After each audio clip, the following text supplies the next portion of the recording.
al que Cárdenas va a responder.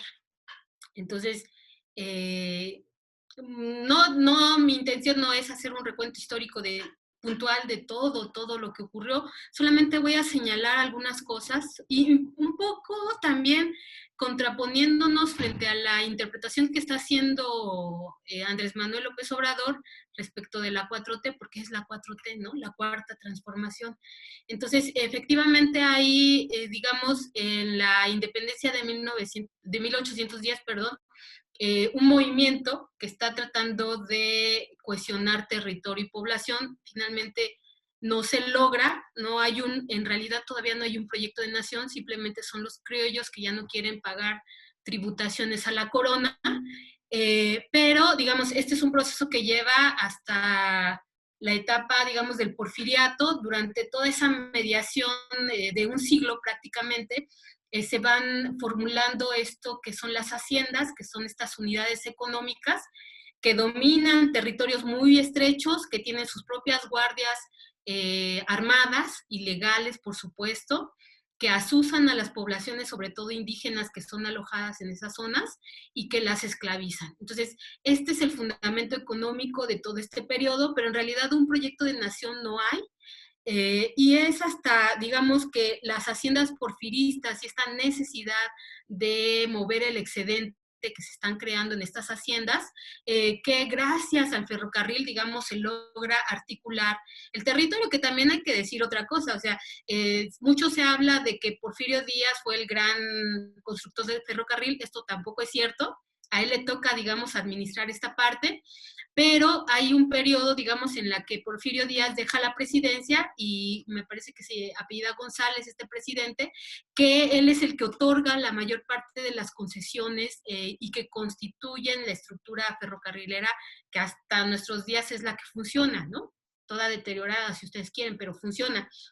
Entonces, digamos que ya con esta contradicción entre las haciendas porfiristas y el ferrocarril, que es una estructura completamente capitalista, acabada, y es la que comienza a empujar al interior, digamos, del territorio mexicano un mercado interno, porque eso es lo que logra articular el ferrocarril, un mercado interno capitalista, ¿no? Que comienza articular zonas autárquicas prácticamente como ciertas zonas indígenas, campesinas, no todas porque también aísla espacios territoriales, pero digamos que en esta contradicción de articulación, desarticulación del territorio, es como acontece esta segunda transformación a la que llama AMLO, ¿no? Que es la revolución de 1910, que comienza un proceso, digamos, de disputa ya ahora sí de proyectos de nación.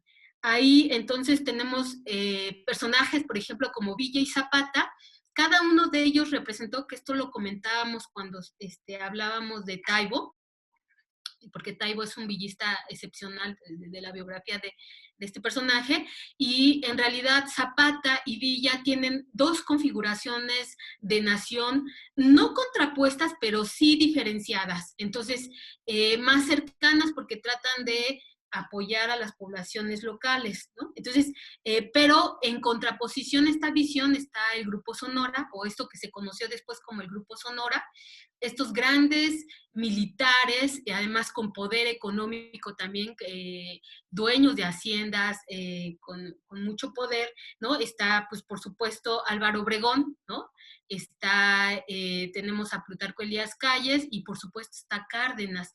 Entonces, bueno, Cárdenas no es de Sonora, ¿no? Pero digamos que Cárdenas, justo tal vez porque se va a ubicar en la zona que hasta la actualidad representa la mayor riqueza nacional, o sea, una zona económica, una franja, un cinturón que atraviesa todo el país, que es, bueno, en términos geográficos es la zona transísmica, donde hay muchos volcanes, donde hay mucha agua, y también hay tierras, digamos, productivas. Entonces, en esta zona, digamos, va apareciendo este personaje como Cárdenas, pero finalmente es un personaje militar ligado también, que participó, digamos, en los últimos años de la Revolución, le tocan las confrontaciones, las disputas del Grupo Sonora, bueno, viene el asesinato de Carranza, tiene que entrar de manera emergente de la Huerta, y finalmente Obregón logra posicionarse digamos, en el poder. Entonces, y casualmente Obregón, que es un personaje interesante que lo voy a ligar a Cárdenas, porque Obregón empuja esta imagen de la educación, digamos, por medio de Vasconcelos, y que tampoco tocaremos el tema, pero en la época, digamos, estamos ya saliendo de la Primera Guerra Mundial, estamos en un periodo entre guerras, porque también está avanzando esta posición fascista o nazista, ¿no? Desde Alemania, pero en México la campaña educativa, digamos, de Vasconcelos, él va a construir esta idea de la raza cósmica. Es una idea que se ha criticado mucho desde, digamos, hasta desde la filosofía, ¿no? Es muy cercana, coquetea con el fascismo, ¿no? La idea de la raza cósmica, pero es una idea de la raza, digamos, latinoamericana. Entonces, digo, no vamos a entrar a discutir este tema, pero en este proceso en donde se logra finalmente construir una imagen, una idea de nación con la Constitución de 1917, que eso es, digamos, esto es lo que está construyendo el sujeto histórico de 1917. Es una constitución de avanzada que no había tenido, digamos, alguna imagen similar, ni siquiera en Europa. Solo la rusa, la constitución rusa y la mexicana tienen estas connotaciones donde aparecen derechos sociales. Prácticamente en todas las constituciones del mundo, todas las constituciones de los estados capitalistas, tienen como base la propiedad privada y los derechos individuales, todas, hasta la mexicana. Pero si algo tiene la Constitución mexicana y la Constitución rusa, es los derechos sociales. Eso es algo que es inédito, y sin embargo, justo porque están aconteciendo procesos históricos que se están encontrando, es como un choque de trenes, ¿no? La imagen de Zapata, que está recuperando esta larga historia comunitaria de los pueblos originarios, de los pueblos mal llamados indígenas, pero que tienen profundas raíces comunitarias. Su relación con la tierra es estrecha, el trabajo comunitario es completamente totalizador de la estructura cultural, del lenguaje. Por ejemplo, en los celtales no hablan de yo, sino siempre que hablan dicen nosotros. En su lenguaje no existe la individualidad. Bueno, todas estas imágenes que constituyen estos pueblos originarios con una estrecha relación con la tierra, y además es una relación comunitaria, muy soldada, muy consolidada en el lenguaje, en los quehaceres, en la milpa, ¿no? La milpa, la forma en la que se ayudan mutuamente las familias para sembrar, para cosechar, para limpiar los terrenos, son procesos completamente comunitarios. No lo pueden hacer de manera privatizada como propietarios privados, tienen que acudir al trabajo comunitario. Entonces, esta confrontación, decía yo, este choque de trenes de esta forma comunitaria primitiva, precapitalista, que está expresándose en el proyecto de nación de Zapata, se confronta con la idea, por supuesto, de esta visión del propietario privado capitalista que este grupo, digamos, de Sonora está empujando, y que de alguna manera Venustiano Carranza va a lograr, entre comillas, conciliar con la Constitución de 1917. Es decir, el sujeto histórico que la Constitución de 1917 está creando es una suerte, digamos, como diría Bolívar Echeverría, una imagen barroca, una forma de vivir lo invivible, de vivir la comunitariedad de manera institucionalizada o reconocida, aunque no en plenitud, siempre es subordinada, pero finalmente es un jaloneo, digamos, que está plasmado en las leyes, que está reconocido, pero que en los hechos, aunque la Constitución de 1917 está reconociendo este gran sujeto histórico, profundamente comunitario, social, de todas maneras no va a lograr consolidarse. La entrada de Álvaro Obregón a la presidencia, por supuesto, va a impedir en todo momento que estas leyes se puedan ejecutar, que puedan, digamos, actuar en todo el territorio, porque si algo tiene Álvaro Obregón y que también tuvo Plutarco Elías Calles y que también tuvo Ávila Camacho, es su profundo anhelo aspiracional hacia el norte. Todo el tiempo estuvieron volteando hacia Estados Unidos de Norteamérica.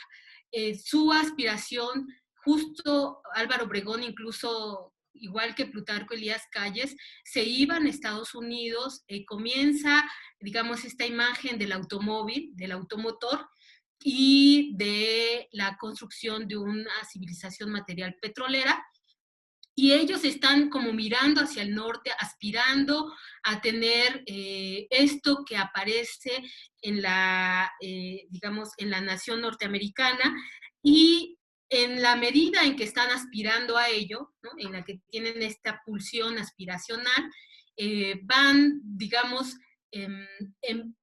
deteniendo la ejecución del sujeto histórico 1917, es decir, que las leyes que están plasmadas en esta Constitución sean efectivas en todo el territorio y para toda la población.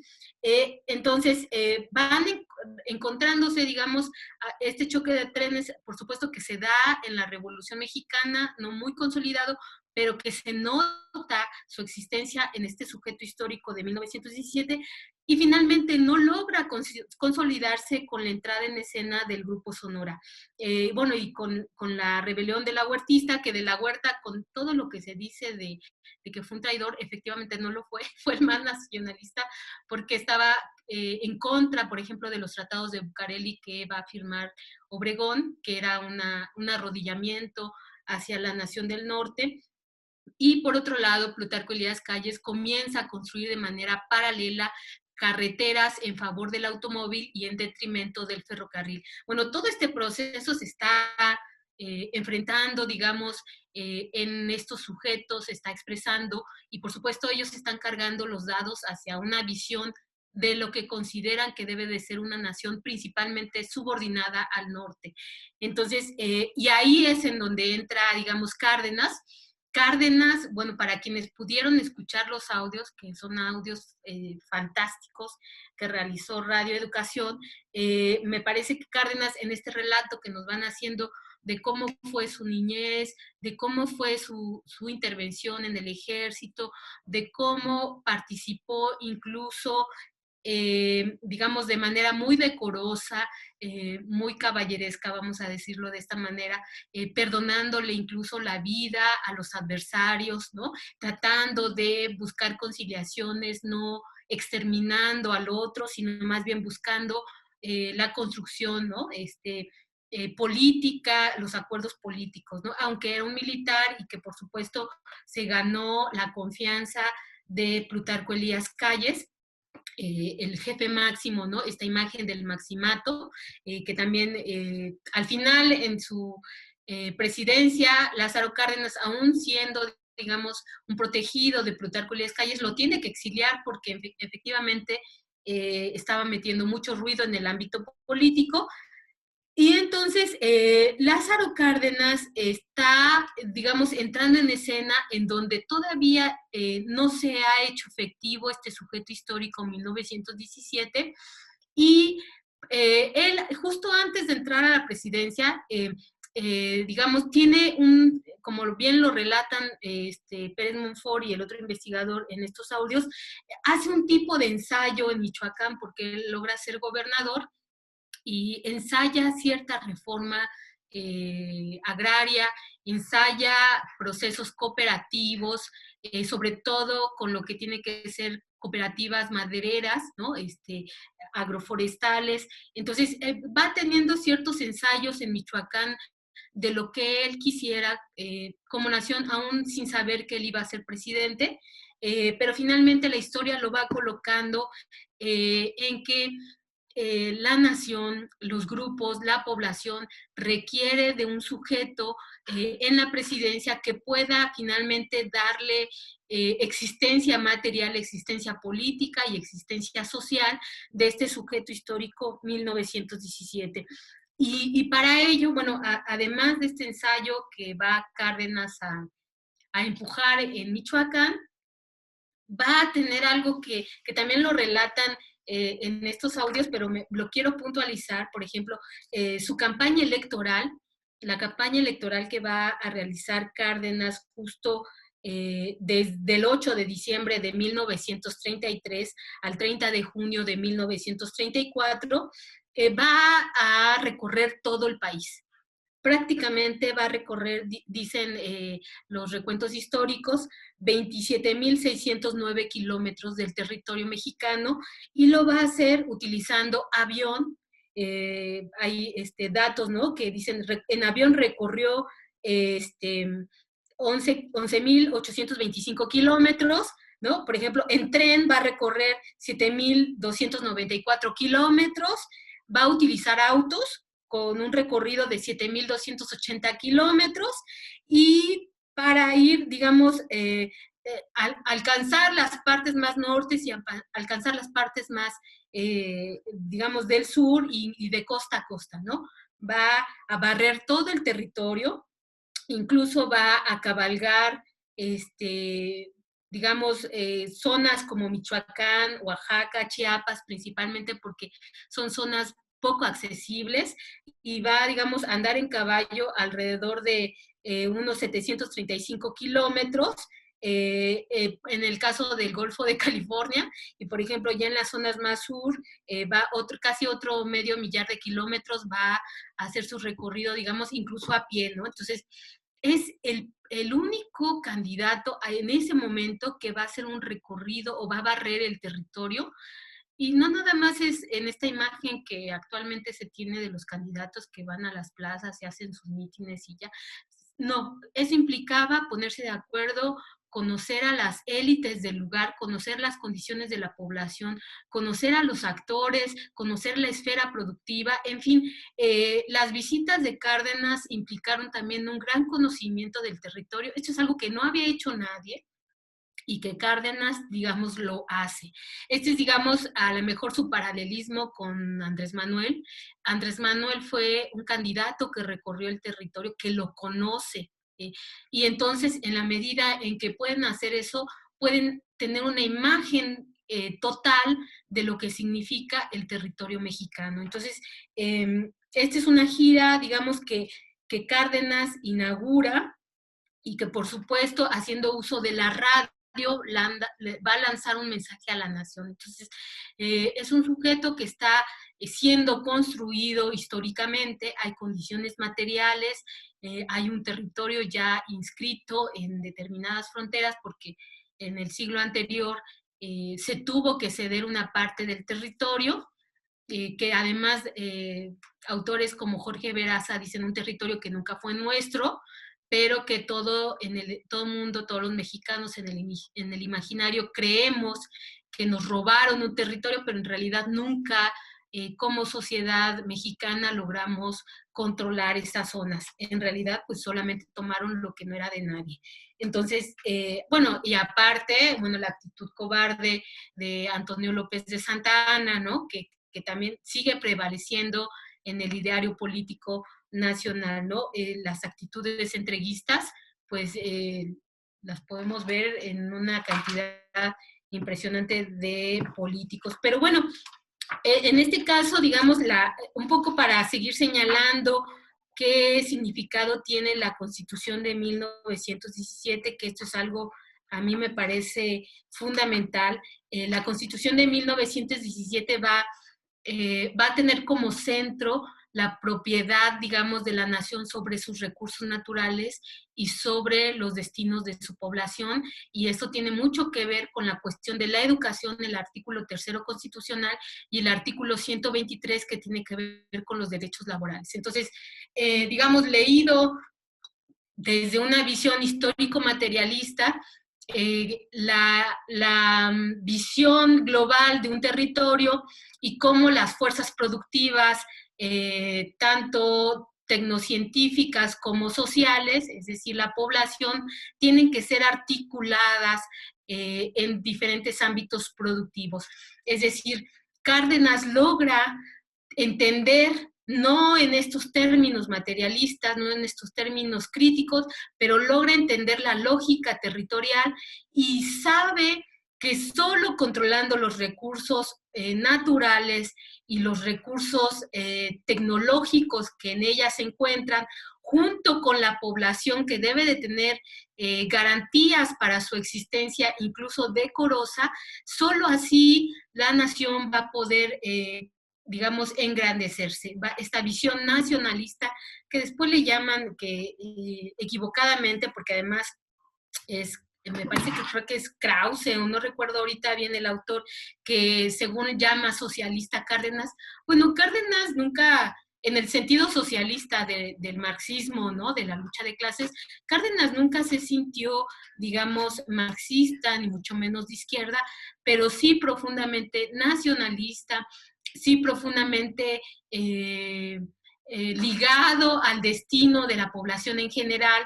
Es como Andrés Manuel, no lo estoy comparando, pero estoy diciendo que en este punto están coincidiendo porque los dos de ninguna manera son de izquierda, pero tienen una profunda sensibilidad por la población que habita el territorio, reconocen las carencias, reconocen las condiciones y saben que la única manera de hacer, digamos, crecer a la nación es mejorando las condiciones sociales, educacionales, de la instrucción, digamos, para el trabajo, y esto tiene mucho que ver con, sobre todo con lo que Cárdenas va a hacer respecto del cooperativismo. Este es un tema que a mí lo voy a decir, a lo mejor voy a generar una polémica que tal vez en otro momento habría que discutirla con más detalle, pero por ejemplo, si algo entiende también Cárdenas es que dadas las circunstancias materiales en las que la nación mexicana se encontraban en esos momentos, la primer fuerza productiva, que esto lo dice Marx en el capítulo 11, digamos, del Capital, en el primer tomo, digamos, en el segundo volumen para los que tienen la edición del siglo XXI, dice que la primer fuerza productiva es la cooperación. Y la cooperación va a rendir frutos mucho más grandes que si lo hacen de manera aislada o individualizada los trabajadores. Y los capitalistas, porque hay que decirlo, tanto Cárdenas como Andrés Manuel son representantes del capitalismo en México. Si algo tienen claro, o sea, Slim podrá decir lo que quiere en sus discursos, pero si algo tienen claro es que se debe al trabajo de los trabajadores, valga la redundancia, el acceso a sus riquezas, a sus fortunas. Entonces, y si algo tienen estos presidentes que representan al capitalismo en México, es que reconocen que una de las fuerzas productivas gratuitas al capital es la cooperación. Entonces, Cárdenas, por supuesto, no lo leen de esa manera, pero lo entienden de manera práctica porque lo pueden ver en los procesos productivos. Y entonces comienza para Cárdenas este empuje hacia la imagen cooperativista. Y decía yo, México tiene una visión comunitaria respecto de su relación con la tierra y justo lo que hace Cárdenas es institucionalizar, darle una figura legal, pero subordinada a esta forma cooperativa de la tierra y las convierte en ejido. Es decir, está subordinando una forma comunitaria de relación con la tierra a la lógica de la acumulación capitalista. Este es el ejido. El ejido va a ser una unidad económica que Cárdenas va a institucionalizar en favor del modo de producción capitalista en la nación. No hay, digamos, ninguna visión socialista, comunista, como le quisieron adjudicar.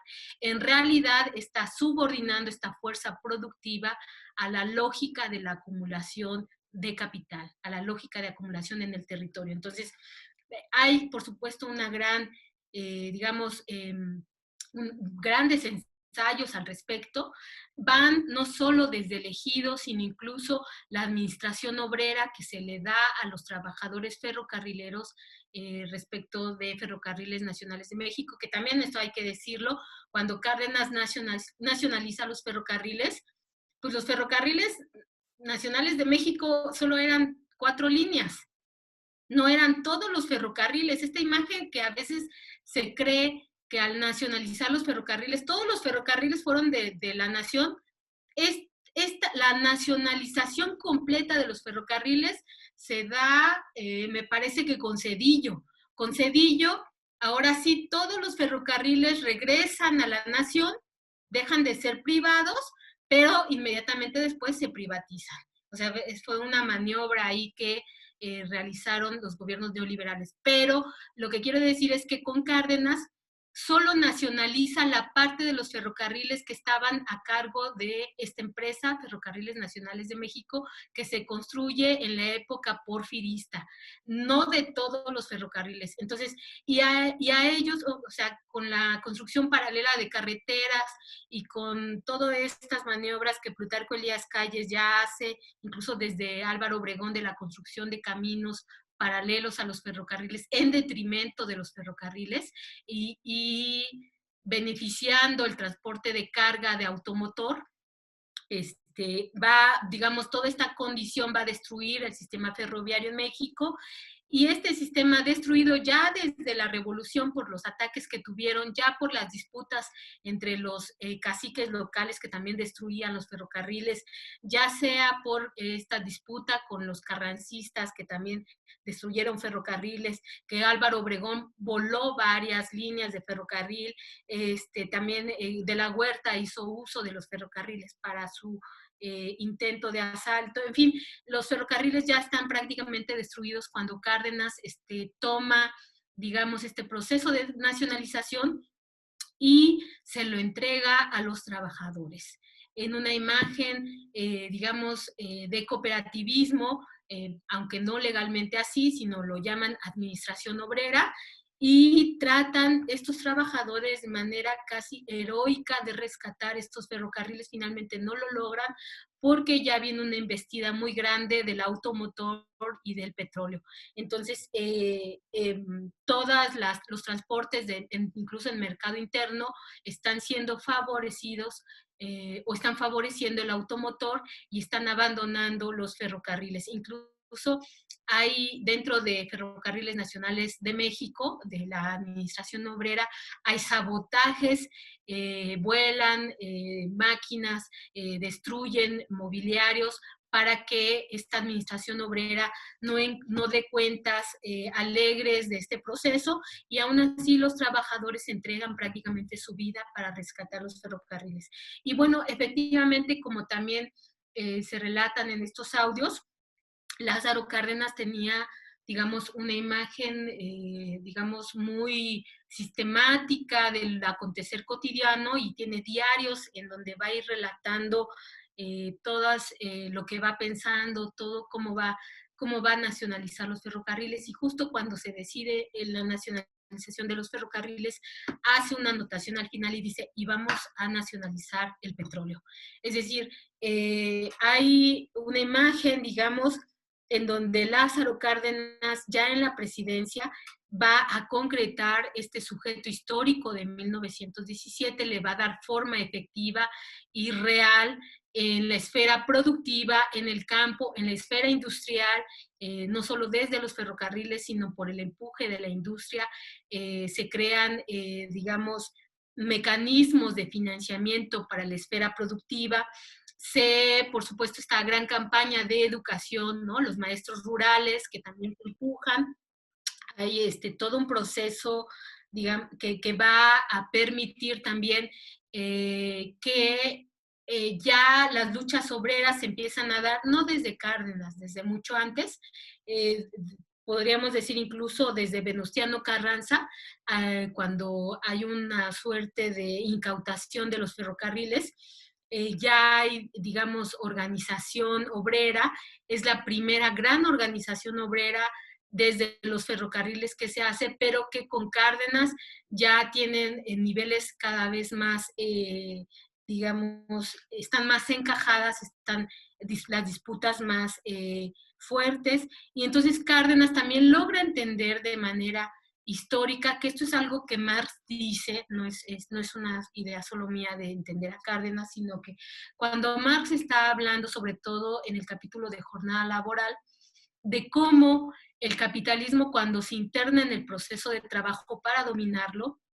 va, digamos, va a contratar al trabajador de manera individual, pero a la hora de explotarlo lo hace de manera colectiva, y ahí es en donde el trabajador, digamos, se mira junto al otro, que es igual que él, ¿no? Explotado y obrero, y van a construir una fuerza colectiva.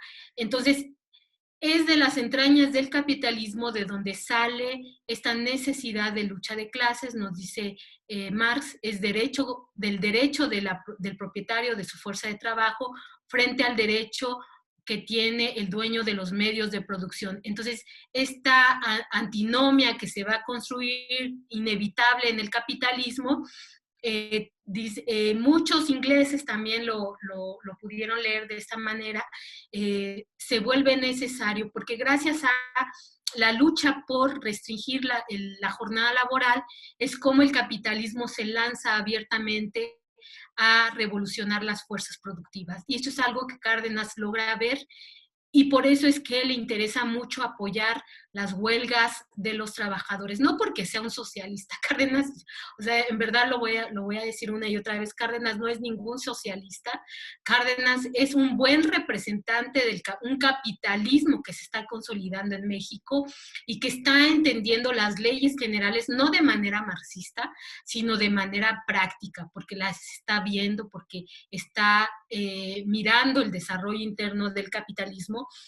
Y entonces en las luchas obreras se está viendo la oportunidad de que el modo de producción capitalista en México se reformule y avance a una etapa más, digamos, a un grado mayor del que ya se encontraba. Entonces, no nada más hay que verlo como, digamos, desde dentro del territorio mexicano lo que está ocurriendo, sino que además siempre y nunca hay que perder de vista lo que está ocurriendo a nivel internacional. O sea, cómo se está moviendo el capitalismo en el mundo. Decía yo, ya comentaba que aparece, digamos, esta amenaza de la Primera Guerra Mundial.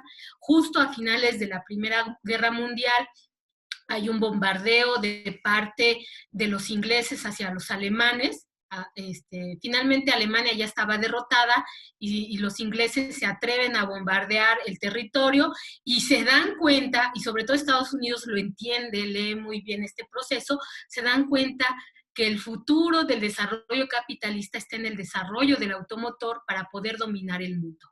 Entonces comienza la carrera loca por la producción petrolera, por la producción del automotor, y mientras en México está aconteciendo todo lo que ya comenté, desde Obregón, que además es uno de los primeros en poner una gasolinera después de que termina su presidencia, se va a su rancho a Sonora y pone una gasolinera. Esto es completamente sintomático de lo que está ocurriendo en el mundo. Y, digamos, paralelamente empiezan también a crecer estas carreteras y los automotores, se deteriora el sistema ferroviario y está avanzando el nazismo en Europa. Es decir, los automotores van a constituir el centro o el mecanismo por medio del cual se va a disputar esta Segunda Guerra Mundial, que es a la que le toca, digamos, también vivir Cárdenas, pero después de su estancia en la presidencia. Entonces, vemos que, por un lado, el sujeto 1917, que se construye y se consolida sobre todo en la Constitución de 1917, pero que no se hace efectivo, que no se vuelve real, sino hasta que Cárdenas entra en la presidencia y construye esta reforma agraria, esta dotación de tierras de la mejor calidad a los campesinos, crea el ejido subordinando esta parte comunitaria de la relación con la tierra, la institucionaliza, la subordina al Estado capitalista, y por el otro lado va construyendo cooperativas, haciendo uso de esta fuerza productiva gratuita al capital para engrandecer la gran industria en México. Nacen un sinfín de cooperativas de todo tipo, no solo con la administración obrera en los ferrocarriles, cooperativas de producción. Incluso también se trata de empujar el cooperativismo en la nacionalización del petróleo. Ahí va a tener otros tintes, ¿no? Digamos que la nacionalización del petróleo va a ser otro elemento fundamental. No sé cuánto tiempo me queda, creo que ya me excedí de tiempo, pero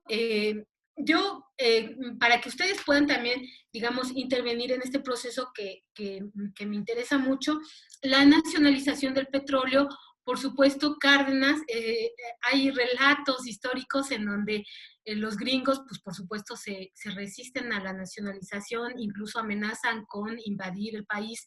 De repente aparece un buque a las orillas, casi enfrente de Tamaulipas, ¿no? Casualmente, quién sabe por qué, por arte de magia, entra un buque a las aguas nacionales. Esto es una amenaza de guerra y sin embargo latente, porque además Estados Unidos ya tenía armamento suficiente como para invadir, pero Cárdenas, en esta disputa que ya a nivel internacional se está viendo entre la Primera y la Segunda Guerra Mundial, amenaza con una alianza con Alemania nazi. Entonces, ante esa amenaza, dice, pues si ustedes entran por el petróleo, cuando entren los pozos petroleros, primero van a estar incendiados y segundo, vamos a hacer una alianza con la Alemania nazi. Entonces se detienen los gringos, solo por eso no invaden, pero sí hay como que muchas cosas que a Cárdenas se le ponen históricamente y que lo hacen construirse en un sujeto que va a poder consolidar a este sujeto 1917. Yo le quiero dejar ahí para que podamos entonces pasar a las participaciones. Gracias. Muchas gracias, Irene, por tu exposición sobre el tema. Vamos a pasar entonces a la ronda de participaciones. Elia ya nos solicitó la palabra. Les recuerdo que pueden poner su manita o bien levantarnos aquí la mano y bueno, vamos haciendo la lista. Empezamos contigo, Elia, adelante. Gracias, Orlando. Irene, también gracias por la explicación. Tuve la oportunidad de escuchar los audios y aparte, pues sí, hemos leído muy poquito, pero he leído por ahí cosas de Cárdenas, aparte de la monografía de la escuela. Me parece interesante ahorita plantear dos cosas y preguntar. Pues dices, no es socialista. A lo mejor no tengo yo problemas con esa definición. Lo cierto es que cuando fueron lo de los casinos, él dijo no va a pasar, es un problema social, igual a lo mejor con esta idea de cuidar a la clase obrera, ¿no? Que tuviera este tipo de enajenación. Pero me parece fundamental cuando un presidente, un líder, toma esa postura, y Cárdenas era así, ¿no? En los audios, en la biografía de lo que hablan de su vida, pues se entiende por qué tiene esa firmeza y a veces dureza, ¿no? En la que se tiene que definir. Y me parece también otro punto que él dice es cuando tiene apoyo hacia los comunistas en México. Él, de hecho, fue cuando escuché ese programa que les dije, escúchenlo si pueden porque es muy bueno. Esa postura de Cárdenas, de si él no era marxista y no era de izquierda, pues salvó mucha gente que sí lo era, ¿no? Vamos a decirlo, que estaban definidos como tales.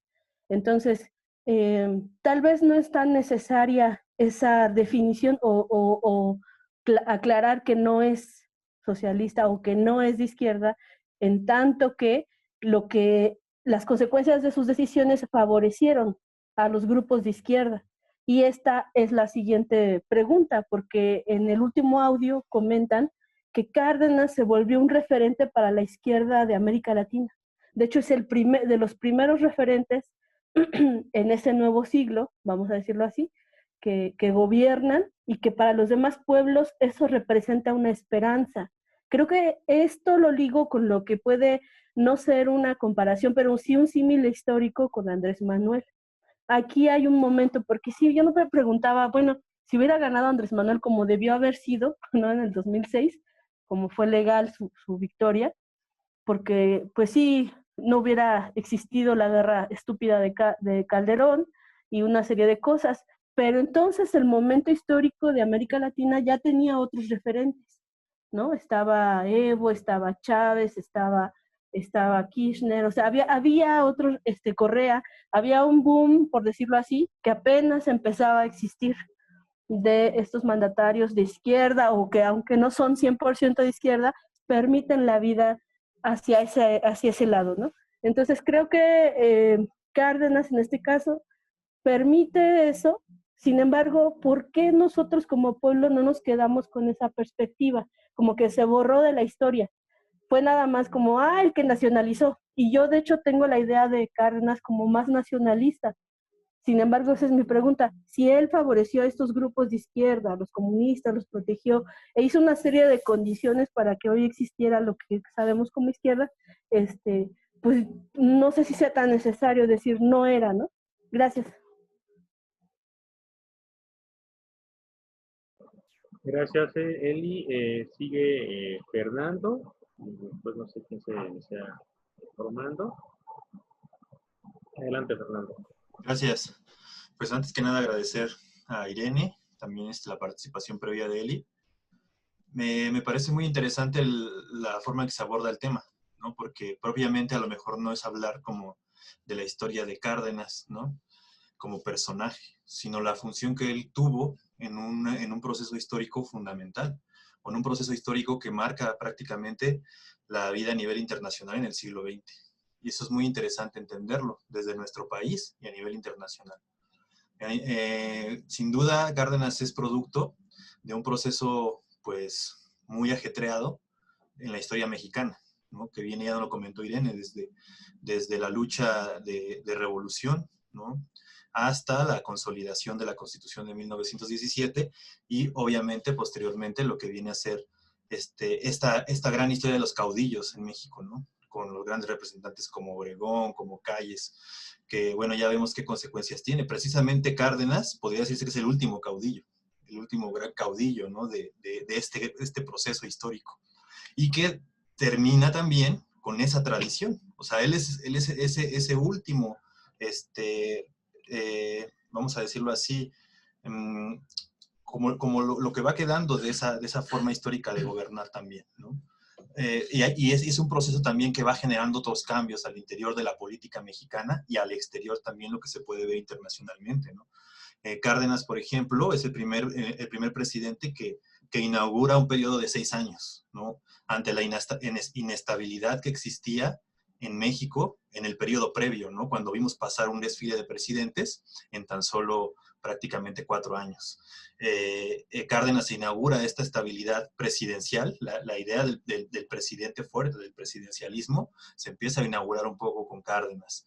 No olvidar eso es fundamental, ¿no? Y tuvo sin lugar a duda grandes aportes en otros temas fundamentales para el país, como lo que decía Elia ahorita, ¿no? A Cárdenas se le reconoce por la expropiación petrolera como un emblema generacional histórico, pero habría que verlo en todas las dimensiones que trabajó Cárdenas.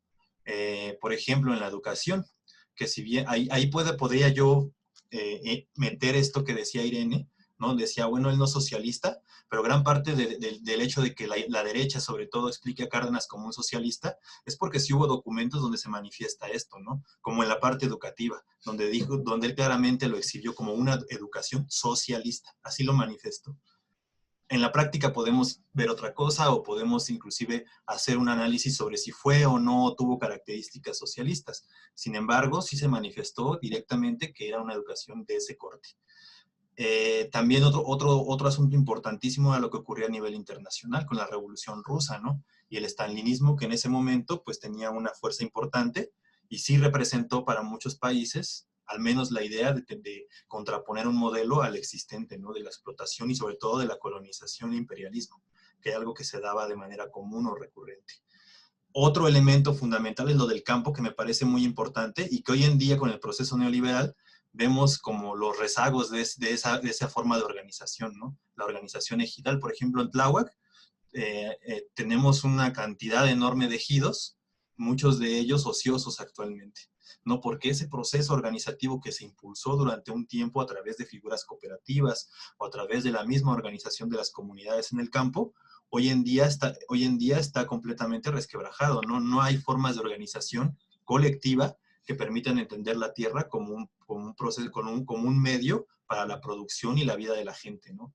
Hoy vemos a la tierra fragmentada en Tláhuac, los pequeños productores completamente aislados, ¿no? La mancha urbana atacando por todos los sectores, y que finalmente esa idea o esa aspiración que tuvimos se ha visto mermada por este último periodo. Otro aspecto internacional, y ya en esta parte cerraría mi participación y que me parece muy importante mencionarlo, es la visión que tuvo Cárdenas hacia afuera, hacia el exterior, ¿no? El brindar asilo a esta gran cantidad de españoles, por ejemplo, ¿no? Que venían de un proceso muy, muy, muy difícil en su país, pues también fue algo muy, muy interesante para la nación y que marcó sin lugar a duda una forma de hacer política al exterior, y que durante mucho tiempo México se caracterizó por la vinculación que tenía con otros países y la forma en que ejercía este poder público. Actualmente, pues, se fue perdiendo esa esencia, ¿no? Y Andrés Manuel, pues, hoy intenta generar nuevamente otra manera de hacerlo, propiamente no parecida a la de Cárdenas, pero que sea dentro de su propia historia. Entonces, para concluir, creo que este sujeto histórico, pues sí, fue marcando su forma de hacer política, y ya en la siguiente participación, pues, trataré de ahondar más. Y bueno, yo nada más decirte, Irene, se le podría decir como, creo que gran parte de esta crítica que decía del ser socialista, pues es porque hay documentos que él lo manifestaba así. Tal vez en las prácticas era una práctica distorsionada, sin embargo, pues era producto de estos procesos políticos internacionales. Gracias. Gracias, Fernando. ¿Alguien más gusta participar al respecto? ¿Quién se anima? ¿Quién dice yo? Adelante, Miguel.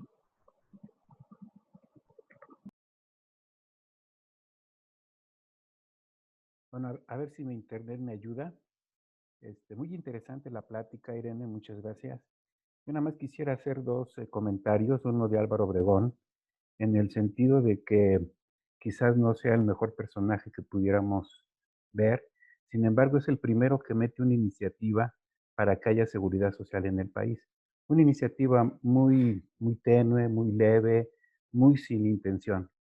Y viene Lázaro Cárdenas y él mete dos iniciativas que le pretenden ya en la segunda dar toda la conformación de lo que hoy conocemos como Instituto Mexicano del Seguro Social.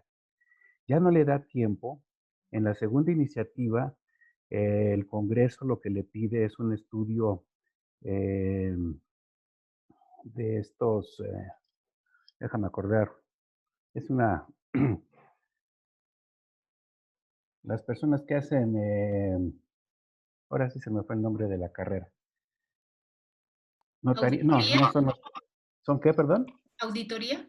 No. Se me fue la idea. Bueno, le piden estudios para que puedan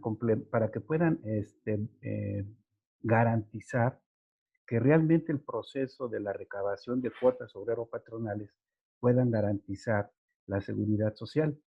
Y se lo encomienda a la persona que estaba haciendo ese estudio, pero el tiempo ya no le da.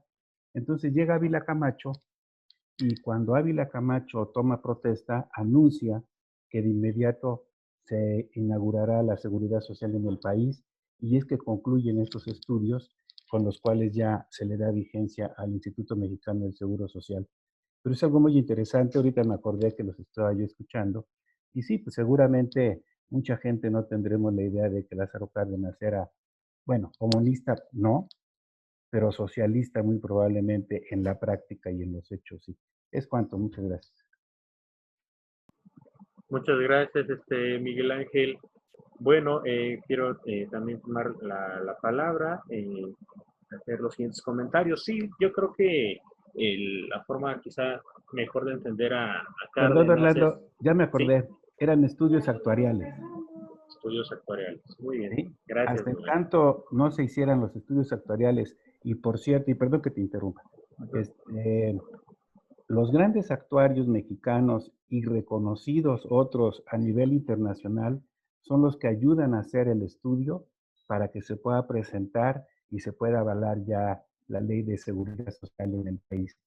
Y esto ya no le da tiempo a Cárdenas para que se dé por su periodo de presidencial, pero Ávila Camacho estaba al tanto de todos los estudios que se estaban realizando, y la persona que había encargado Lázaro Cárdenas a que concluyera esto, Ávila Camacho, le da la misma tarea y entonces ya se puede proceder. Perdón, y ese era el dato que me faltaba. Gracias, Orlando.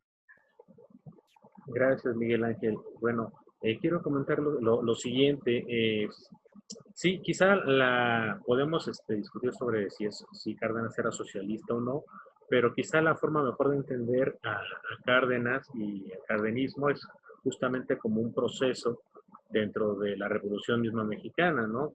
Dentro del nacionalismo revolucionario y en el contexto pues mexicano, ¿no? Y ya después, claro, podemos ver simpatías que no solamente, inclusive no solamente con Cárdenas, inclusive algunos hablan de Zapata y así otros personajes, pero quizá a lo mejor de manera forzada en otros personajes, o inclusive Magón con su anarquismo o cierto socialismo, pero yo creo que en el caso de Cárdenas al menos sí podemos destacar un espíritu revolucionario, un espíritu nacionalista, de que busca Cárdenas recuperar el ideario de la lucha revolucionaria y tratar de llevarlo a cabo con la ley agraria y pero también por otro lado, y es muy interesante pensarlo así, y quizá ahí podemos sí, quizá hacer el vínculo con Andrés Manuel, en tanto sí parece ser que hay un proyecto de nación, ¿no? Está la idea de la expropiación petrolera, está la creación del Politécnico Nacional y esta idea de la educación socialista, ¿no? Y en esa medida podemos pensar, claro, si yo voy a expropiar la industria petrolera, pues voy a necesitar personas capaces para desempeñar ese tipo de trabajos. De ahí que tiene lógica entonces generar una escuela como el Politécnico Nacional. No es de gratis quizá que la frase emblemática del Politécnico sea la técnica al servicio de la patria, muy ad hoc con esta idea del nacionalismo revolucionario, ¿no? Y en esa idea pensar toda una institución educativa que sirva para pues que Pemex en este caso pues se fortalezca como una industria nacional, ¿no?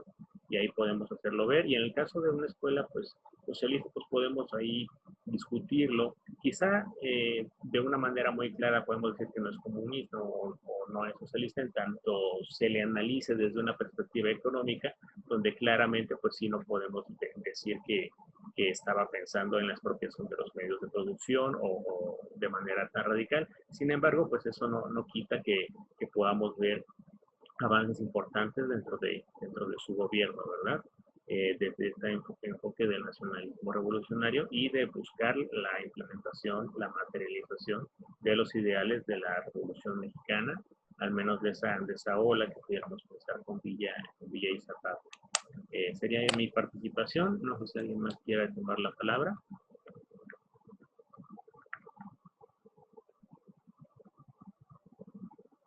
¿Quién dice yo? Irene, ¿quieres comentar algo sobre el tema? Adelante. Sí, bueno, hay varias cosas, ¿no? Pues, sobre todo por esta inquietud de Eli, que es muy legítima, ¿no? Efectivamente, Cárdenas se convierte en un referente para la izquierda en Latinoamérica. Entonces, es un fenómeno, yo creo que es como el referente que se está construyendo ahora con Andrés Manuel. Andrés Manuel no es socialista, no es comunista, no es marxista, ni mucho menos, por más que esté Dussel, que además yo le debo muchas críticas a Dussel, pues de ninguna manera es marxista, ni es socialista, ni es comunista, dirían, ni nos vamos a convertir en la Venezuela del Norte, ni mucho menos, porque ni Venezuela es socialista, pero sí se convierte en un referente en la actualidad Andrés Manuel de la gente de izquierda, un referente en el Estado, y esto es algo que hay que distinguir muy bien. O sea, el Estado es un Estado capitalista, y lo voy a decir así, el Estado en Cuba es un Estado capitalista, y el Estado en China y en lo que fue el mal llamado socialismo en la URSS fue un Estado capitalista. O sea, no ha habido nunca un Estado socialista en el mundo. Entonces, en realidad, que esto es algo que también un tema que no, desafortunadamente no se puede desarrollar por el tema tan corto el tiempo, pero la teoría del Estado, por ejemplo, del Estado capitalista, nos llevaría a pensar qué fue entonces China, qué fue Rusia, qué es Cuba, qué es Venezuela, ¿no? ¿Qué es Bolivia? ¿Qué es México con Andrés Manuel? No son socialistas, son estados capitalistas. Lo mismo que Cárdenas representó un estado capitalista, lo mismo que Fidel Castro, aún teniendo al Che a un lado, que sí tiene una visión más socialista, realmente consolidó un Estado capitalista en Cuba, muy centralizado, no voy a decir autoritario, pero muy centralizado, ¿no? Las fuerzas productivas no son de la gente, son del Estado, son propiedad privada del Estado, vamos a decirlo de alguna manera. Entonces, bueno, Cárdenas y Andrés Manuel son un referente para la izquierda porque la izquierda, desafortunadamente, como en la época de Cárdenas, como en la época de ahora, que es sin querer igualar, porque son condiciones completamente diferentes, pero también se avecina una guerra, así como Cárdenas veía que se avecinaba la guerra por el avance del fascismo. Tenemos que la izquierda se busca cobijar en este referente que puede abrir posibilidades. Andrés Manuel está abriendo posibilidades para que la izquierda tenga la oportunidad de reconfigurarse, de encontrar, digamos, un respiro ante el azoramiento del narco, que es el outsourcing de los capitalistas, ¿no? La Constellation Brand también hizo uso de grupos paramilitares, lo mismo que en Michoacán, las grandes empresas agroindustriales se auxilian no solamente de los caballeros templarios, sino de un montón de grupos de narcos, es el outsourcing, diríamos así, de la violencia. Entonces, el asesinato de periodistas, el asesinato de líderes comunitarios que defienden la naturaleza y que defienden las comunidades. Bueno, ha habido una masacre terrible, está avanzando y nos avecinamos efectivamente a una guerra. Viene el ajuste, la caída del dólar, entonces viene una guerra contra la población mundial. Y digamos que la izquierda tiene la oportunidad de encontrar así como que el agua ya estaba aquí y ya nos quedaba así. Bueno, no sé si es participación para responder o es participación de tiempo. Ustedes díganme. Sí, ya 5 minutos como todo lo demás. Pensé que estaba yo exponiendo, como se le da a los que exponen como chance de hablar y contestar, pero... Sí, pero no 5 minutos y después puedes tener otros 5 minutos. Con todo gusto. No estoy entendiendo, pero bueno. Te queda un minuto. Bueno, que intervengan los compañeros. Yo propongo que siga la compañera Irene. Muy bien, ¿qué dicen los demás? Sí, de hecho estábamos dando como que quien contestara pudiera extenderse en la contestación y posteriormente pasar a las preguntas de nosotros o digamos participaciones de 5 minutos para que ya todos vayamos participando de una misma forma. Muy bien, adelante. Bien, entonces, bueno, yo decía que Cárdenas igual se va a encontrar en esta posibilidad de representar un Estado no tan destructor, porque finalmente el Estado capitalista puede tener diferentes configuraciones, puede ser un Estado fascista como lo fue la Alemania nazi, o como lo va a ser Estados Unidos ahora con los demócratas y Biden, va a ser un Estado pro-nazi, profascista, más que Trump. O sea, a Trump le jaretaron mucho que era fascista y todo. No, ahora sí viene el fascismo de verdad, el asesinato masivo, viene las invasiones sin piedad, el asesinato a niños, a mujeres en América Latina y en el mundo. Ahora sí se va a recrudecer con Biden. Trump realmente fue nada más el pataleo, pero ahora sí nos viene, digamos, una guerra muy fuerte, y Andrés Manuel, así como Cárdenas, están representando esta posibilidad de cobijar a la izquierda, pero eso no quiere decir que sean de izquierda, son representantes de un Estado capitalista con una profunda sensibilidad humana. Cuando Andrés Manuel dice en el Zócalo, ya no me pertenezco, efectivamente está asumiendo que está invistiéndose en esta representación del Estado capitalista.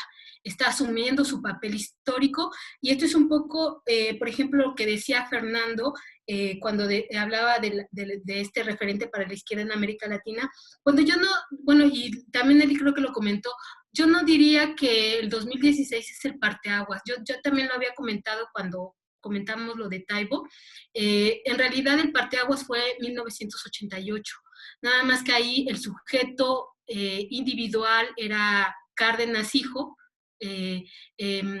Cárdenas Solórzano era el que debió de haber encabezado la resistencia y, digamos, evitar que se desviara el Estado mexicano a esta configuración neoliberal, y no lo hizo, se echó para atrás, porque también habían condiciones sociales y materiales que hubieran generado una masacre de una gran escala, y él no quiso asumir esa responsabilidad, a pesar de que los líderes sociales estaban casi con el arma en la mano y diciendo, si Cárdenas nos llama, en muchas plazas, en muchos estados, Guerrero, Oaxaca, Chiapas, Michoacán, estaban esperando la orden de Cárdenas Solórzano para levantarse en armas, y no hizo el llamado, pero digamos que al renunciar a esta posibilidad histórica, tiene que la historia misma, la lógica, el impulso, digamos, que tiene esta necesidad en México, el sujeto histórico 1917 es lo que se está expresando, o lo que trataron de destruir con el neoliberalismo,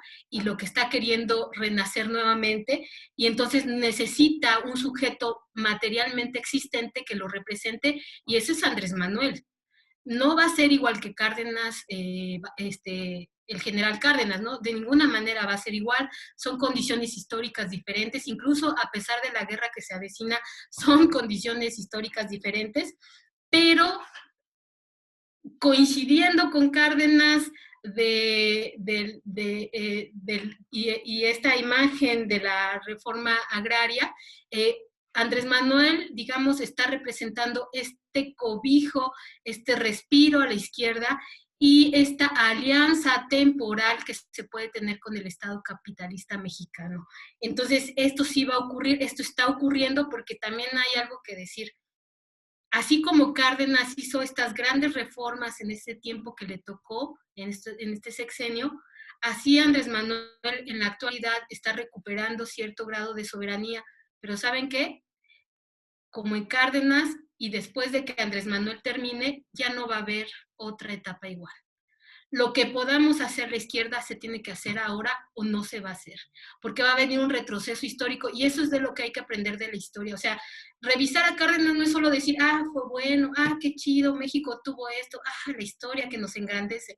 No, hay que aprender de ella, porque lo que viene un retroceso en leyes, un retroceso histórico, una avanzada nuevamente de las transnacionales, la destrucción de los recursos naturales, la destrucción de la fuerza de trabajo, porque además junto con la crisis mundial, pues esto se va a agudizar. Entonces hay que recuperar la historia para poder defendernos. ¿Qué es lo que estamos viviendo ahorita?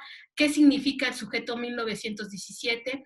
Que es el mismo sujeto que salió a votar a Andrés Manuel, muy destruido, pero que está todavía latente. Entonces, esto es, digamos, lo que yo quería decir, nada más para estas. No, nada más lo último, nada más voy a decir lo último, lo del Instituto Politécnico Nacional.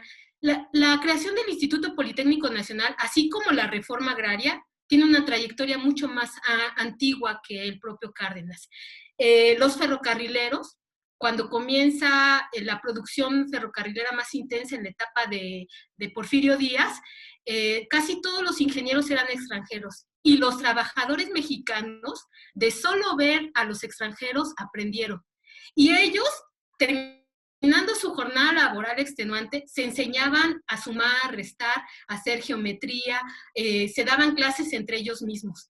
y así fue como se construyó una plantilla, digámoslo así, de ingenieros ferrocarrileros sin título, que cuando se da, digamos, la mexicanización con este secretario de Hacienda de Porfirio Díaz, se me acaba de olvidar su apellido, cuando, digamos, hay una mexicanización de los ferrocarriles, este grupo ya existía, se daban clases, eran autodidactas, y es cuando entra también la ola de la lucha obrera por medio de los Magón. Entonces, estos mismos ingenieros ferrocarrileros que se forman al calor, digamos, de la autoayuda, de la cooperación, de la solidaridad obrera, son los que van a construir los puentes y van a meterse luego a las empresas petroleras, y es de ahí de donde abreva el Instituto Politécnico Nacional, porque no es una creación de la nada, es una larga trayectoria de profesionalización de fuerza de trabajo impresionante, autodidacta, que déjenme decirlo, porque además, no porque mi papá sea ingeniero, sino que los ingenieros en México son impresionantes, porque tienen una trayectoria inédita, increíble. Entonces, yo quiero decir, solamente a Cárdenas le toca darle forma, pero en realidad este es un proceso de más largo aliento. Ya. Perfecto, gracias, Irene. Pues, adelante, Elia, te escuchamos. Gracias. Bueno, ya no tantas preguntas, sino más bien sí participar esta vez. Es algo que escuché en los audios, que por ejemplo Múgica, Francisco Múgica, que es alguien de quien Eduardo Cervantes nos ha hablado, yo la verdad no he leído, pero que era como la persona más, ahora sí de izquierda, identificada con Cárdenas como la posibilidad de darle más radicalidad al proyecto de izquierda en México.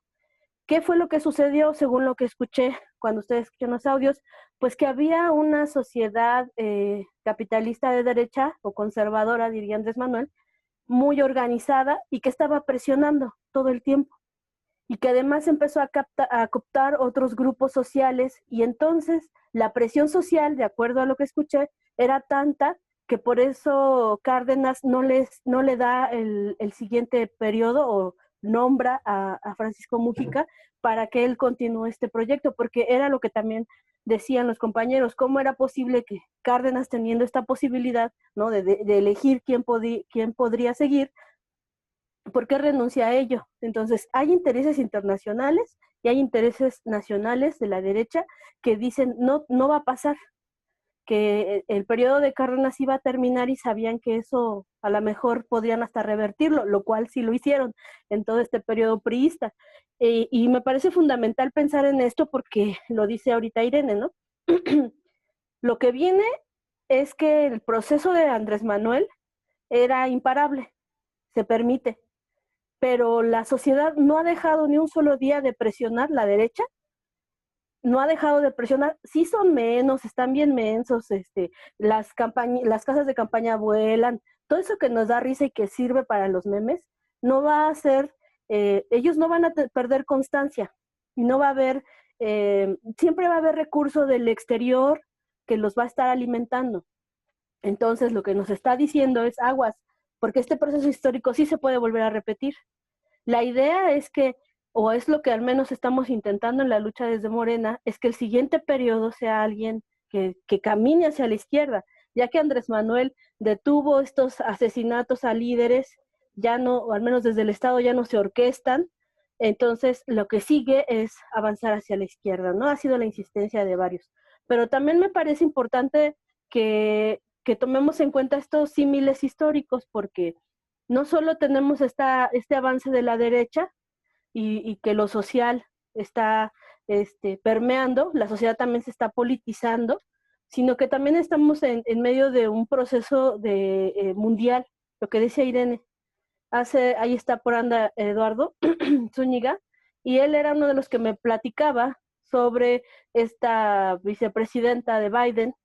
Dice, no nos vayamos con la finta de que es hija de migrantes, es que es morena, de tez morena, es que, no, esa vieja, bueno, no dijo así, yo lo digo así, sino que esa tipa viene con el brazo derecho a todo lo que da. Entonces nos están engañando, haciendo creer, ay no, el viejito Biden va a ser buena onda, más buena onda que Trump, o esta migrante que primera mujer y negra que llega a Estados Unidos. O sea, no nos vayamos con este rollo de la piel, porque la apariencia puede ser una, ¿no? Igual que Andrés Manuel, aparentemente no es ese líder de izquierda que queremos, pero está permitiendo cosas y eso es donde tenemos que aprovechar, ¿no? Creo yo.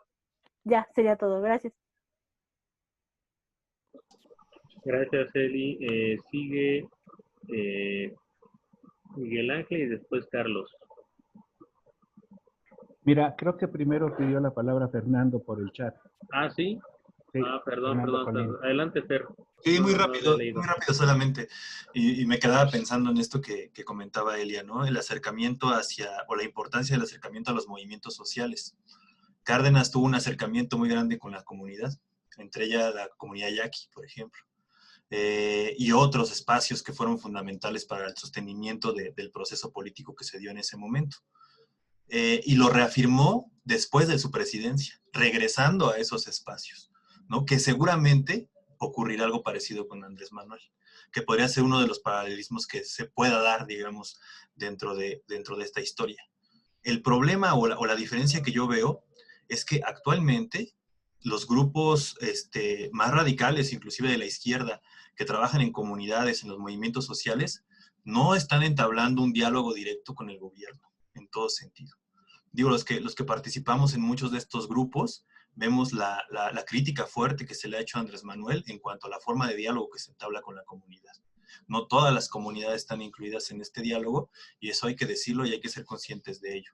Pareciera que hay todavía un cierto recelo para esa izquierda con las actividades que va dando Andrés Manuel, que en todo momento son una de cal y una de arena, ¿no? Para los que trabajamos en la parte comunitaria.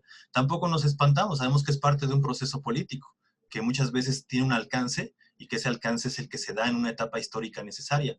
Sin embargo, es cierto que eso puede ser una dificultad a la cual se tiene que enfrentar no solo el presidente, sino Morena en su conjunto, que no ha sabido, y hay que decirlo, entablar este diálogo con los movimientos sociales, que nace, sin lugar a duda, de un momento específico histórico, pero que hoy en día no se pueden entablar este diálogo y que mucho menos el gobierno lo ha podido esclarecer, ¿no? Y entonces vemos por ahí muchas demandas sobre el tema del asesinato de estos luchadores sociales, ¿no? Que hacen un reclamo completamente genuino y además legítimo de esa demanda, y que por el otro lado, por ejemplo, grandes proyectos como el Tren Maya, que rompen con esa lógica, ¿no? Yo por ahí escuchaba en la semana algo que me pareció una crítica que me pareció muy, muy interesante. La crítica iba en el sentido de decir, es interesante ver cómo la política de Andrés Manuel, por ejemplo, en el lado del Tren Maya, es una política que se estructura a partir de una lógica pues más neoliberal. Son de estos grandes proyectos de transformación de un sector. Pero en otro sector, como es en el tema de la educación, en el tema de las carreteras de infraestructura, se plantea otra forma de organización política, que es la organización como base fundamental de la comunidad. Es decir, la comunidad generando con recursos públicos sus carreteras, generando la administración de sus propias escuelas, los padres de familia, pero que esa misma lógica no es llevada al otro proyecto. En el otro proyecto se plantea una lógica completamente distinta. Y entonces son las contradicciones que encontramos en la Cuarta Transformación, desde el territorio y también desde la decisión de la política pública en el espacio. Es muy, muy interesante cómo, a diferencia del periodo cardenista, en este periodo vamos jugando con lo que se va presentando en cada momento y en cada territorio. Pareciera que tampoco hay una claridad específica, ¿no? Hay distintas visiones que se van manejando en algún tema en específico. En otros no hay lugar a medias tintas, como en el tema de la corrupción, por ejemplo. Ahí no hay lugar a medias tintas para Andrés Manuel. La corrupción es algo que se debe erradicar, y en eso ha sido muy claro. Tal vez en otros temas no tan claro, en este sí. Muchas gracias. Gracias, Fer. Adelante, Miguel, y sigue Carlos. Sí, gracias, Orlando. Bueno, la verdad es de que la plática está muy rica, salen muchos temas a la vez. El tema que nos pone Irene es trascendental para la 4T. Yo diría que hablando de ese tema muy concreto, yo diría que debemos de tener la tarea, o debemos asumir la tarea, de buscar para el 2024 al Mujica del 24 y evitar que venga el Ávila Camacho a gobernar, a sustituir a Andrés Manuel. Si nosotros como militantes de Morena no tenemos claro ese escenario, caeríamos en lo que dice Irene, en que esto fue un periodo de 6 años y se acabó. Entonces, y yo creo que esta ciudadanía que ha despertado a Andrés Manuel políticamente y que este partido político que se crea en función de poder llevar a Andrés Manuel a la presidencia de la República, nos debemos dar a la tarea de seguir haciendo conciencia con la ciudadanía para que un Ávila Camacho no llegue a la presidencia en el 24 y sea nuestro Mujica. Y entonces aquí ya entro al otro tema que estaba hablando Fernando, en el sentido de que, por desgracia, compañeros, Andrés Manuel hace un gran trabajo de toda su historia, de toda su vida, llega a la presidencia de la República, pero deja al frente del partido a la secretaria en funciones, Jacob Polensky, que una vez que se gana la presidencia a partir del 1 de julio, hasta que ella termine en enero de este año, nunca convocó al partido a nada. Si ustedes recuerdan, si ustedes lo analizan, ella nunca toma en cuenta la militancia del partido. Ella se dedica a buscar candidaturas en aquellos lugares donde va a haber competencia electoral y se acabó. Es más, hizo muchas declaraciones en el sentido de para qué se renovaban las estructuras, que mejor se quedara esa estructura hasta terminando el 21 para ella tener influencia en ese proceso electoral que ahorita ya estamos inmersos.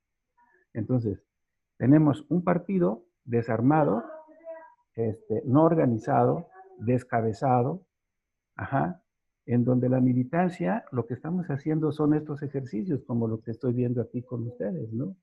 Círculos de estudio, comités de colonia que siguen teniendo vida política, pero un partido desorganizado. Entonces, ese acercamiento con las organizaciones sociales, como lo plantea Fernando, también sería parte del proceso de Morena como partido. Pero si no tenemos un partido, si tenemos un partido sin dirigencia y haciendo esfuerzos en cada lugar ahí hasta donde es posible, pues este proceso que comenta Fernando es real. Entonces, ¿qué pasa con el partido? Bueno, pues se nombra a Alfonso Ramírez Cuellar, se enfrenta a una pandemia, se le obliga a que se haga una renovación del presidente y de la secretaria general por encuestas, y hoy seguimos teniendo un partido que no está pensando precisamente en el apoyo de la 4T, sino que está pensando en el proceso electoral, porque además es lo que tiene encima, pero que, ojo, nosotros debemos de pensar muy bien si vamos a dejar que se nos imponga hoy. Digo, obviamente asumo mi propuesta, habría que estar vigilando muy bien las decisiones de Mario Delgado para no permitir que el 24 venga un Ávila Camacho, porque yo ya lo estoy viendo, ¿sí? Se le puso un alto en San Luis Potosí, pero en Nuevo León no ha sido tan fácil y ya se está mintiendo de cómo se está haciendo el proceso en Nuevo León. Entonces, compañeros, la militancia de Morena sí debemos de seguir en este proceso de concientización y además de participar en esto, seguir hablando con la ciudadanía y tener muy claro, por ejemplo, los procesos de los que habla Fernando. Eso es lo que yo quería compartirles. Gracias. Muchas gracias, Miguel. Bueno, sigue Carlos, adelante. Gracias, muy buenos días. Pues simplemente reconocer la claridad de las ideas de la compañera Irene Patricia Bautista. Muy bueno, sobre todo el modelo económico, porque muchas personas están pensando que es un sistema socialista, comunista. No tienen claridad, inclusive los mismos compañeros militantes. Y siguiendo con la misma idea del compañero Miguel Ángel, de que no queremos un Mujica, porque el presidente Andrés Manuel con la 4T está dejando las bases muy importantes.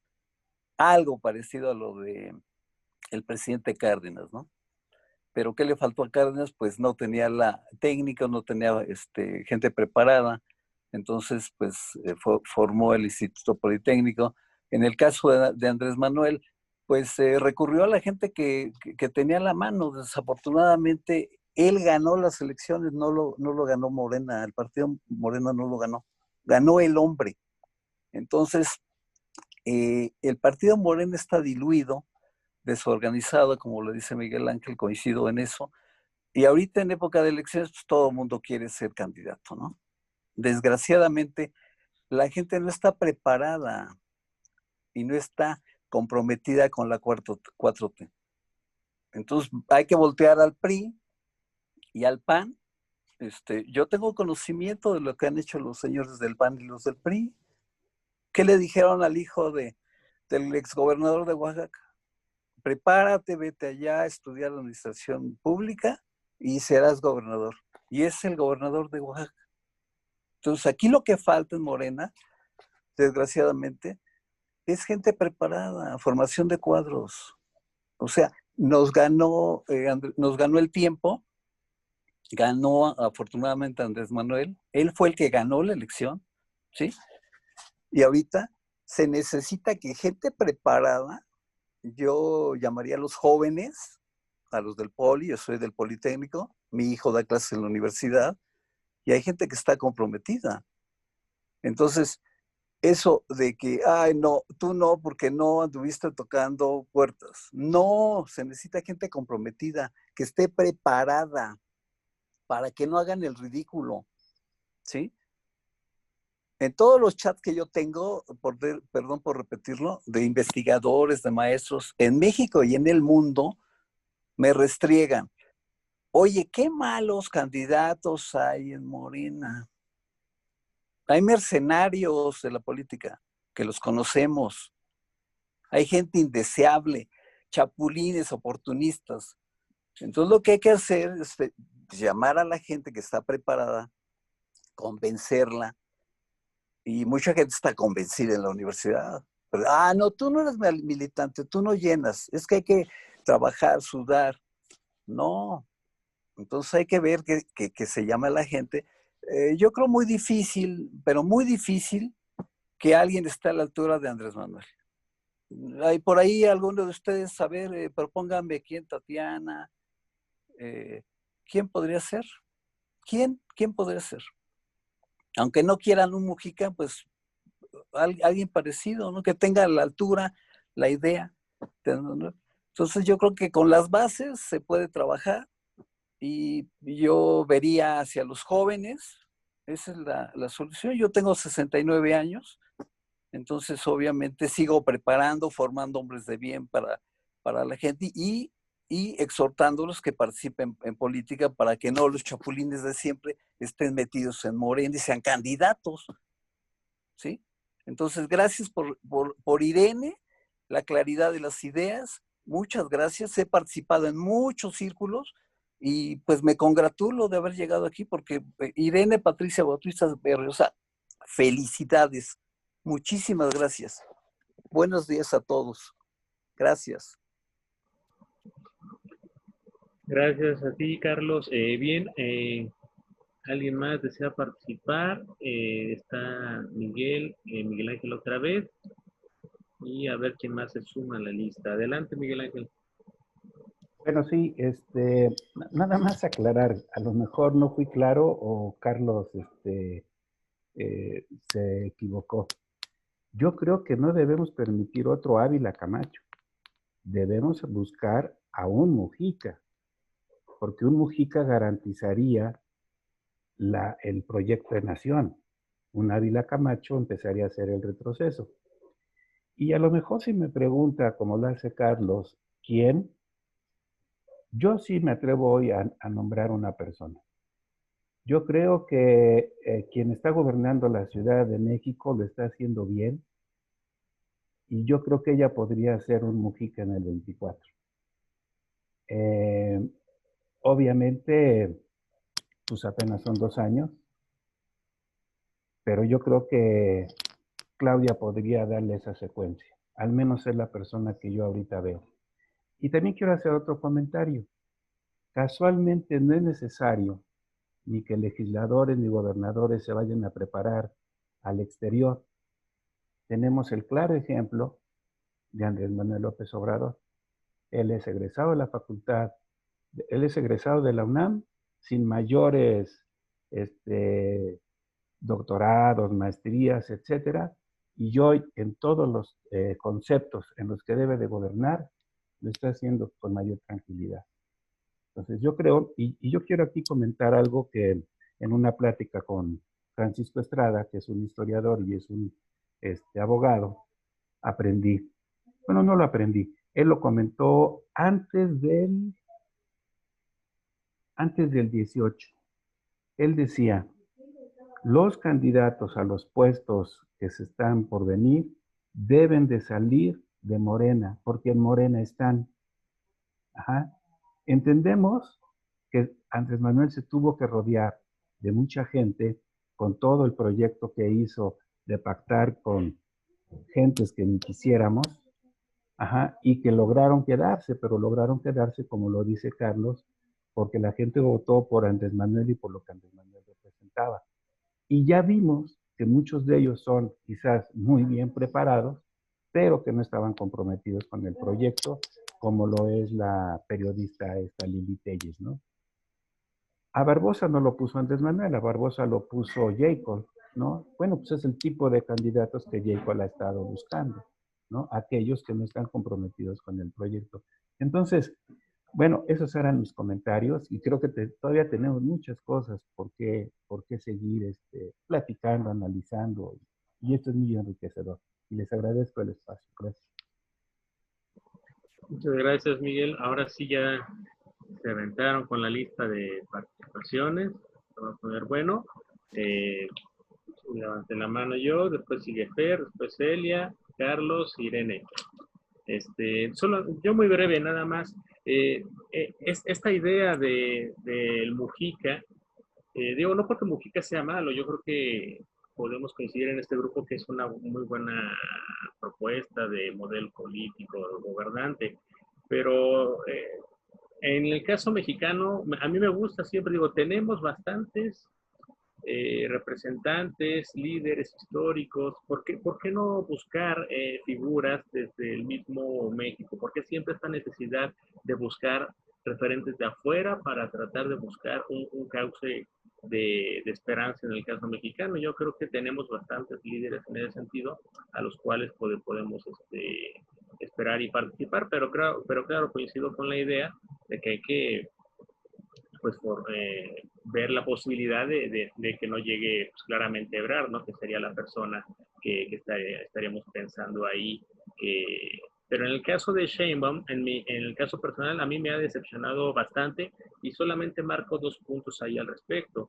Uno es el tema del feminismo. Me parece que ha habido declaraciones desafortunadas que ha tenido en su figura como jefa de gobierno y en su gabinete.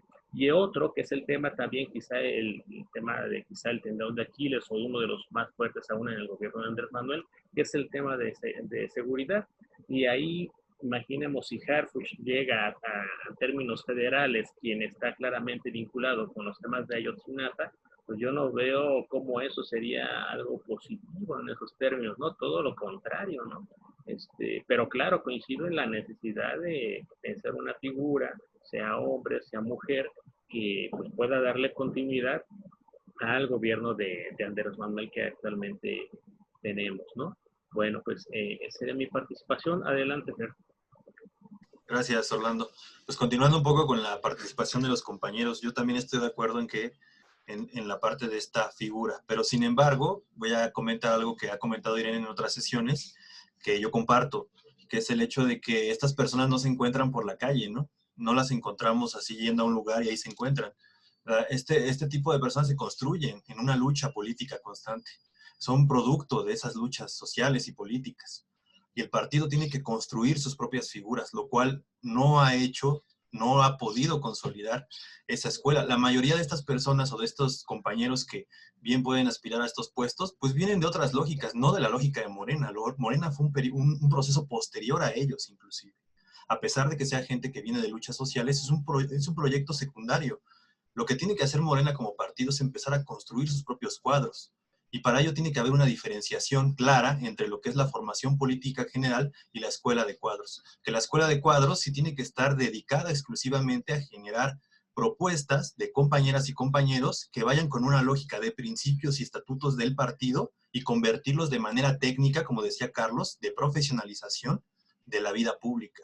Eso es para la escuela de cuadros, que no está incluida, por ejemplo, dentro de la formación política de Morena. Ojo con eso, porque la formación política de Morena tiene que estar incluyendo necesariamente esa división entre la escuela de cuadros y la formación política general.